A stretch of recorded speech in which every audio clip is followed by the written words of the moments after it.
In this video, I will be showing you how to use Grok 4 without paying for a Supergrok subscription. Let's get started. I begin by opening up grok.com in my web browser. I click on the main text input field in the center of the screen to start a new chat session. Now, I type my first question. Am I currently using the latest Grok model? If not, which version am I using? After completing the prompt, I click the black up arrow button next to the text bar to submit it to the system.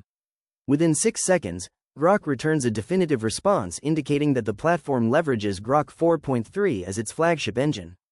The text explicitly details the deployment updates across different platform tiers and applications.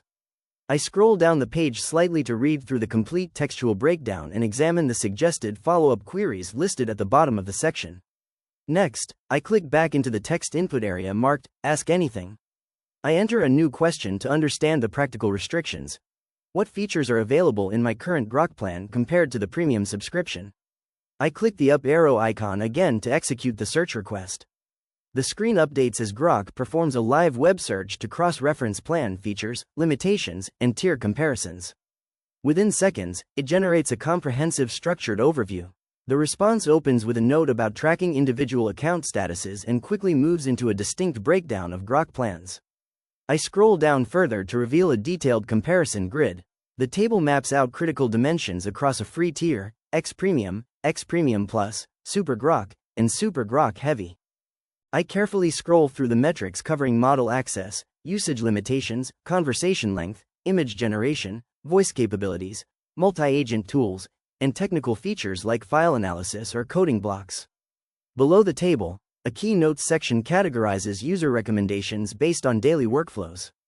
I scroll down past the summary to access the text field once more. I click inside and type my third inquiry. How can I get access to newer Grok models when they become available?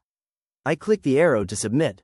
The system initializes another web search tracking access processes and upgrade protocols. The response appears on screen, highlighting the direct pathways to newer builds. It points out that higher subscription tiers provide the most reliable early access. The text outlines structural options for early model access, covering Supergrok, standard premium tiers, and the limitations of the free tier. It also lists practical upgrade strategies, API endpoints for developers, and the official communications channels to track for real-time announcements. I read through the bullet points as the screen stabilizes. Finally, I click back into the primary input block at the base of the interface. I type one last comparative question. Can you explain the differences between the free version of Grok and the paid subscription? I click the black button to process this final text prompt. The platform displays its thinking indicators before delivering a clear analysis comparing the free version against paid alternatives. A comparative matrix maps out the categories side by side, specifying model access versions, constraints on rolling windows, system response priority levels, and file analysis parameters. I scroll downward to view the closing summary paragraphs, which differentiate casual utility from premium professional access, wrapping up our exploration of the platform's capabilities. If you found this walkthrough helpful, please consider liking the video and subscribing for more quick tips and tutorials.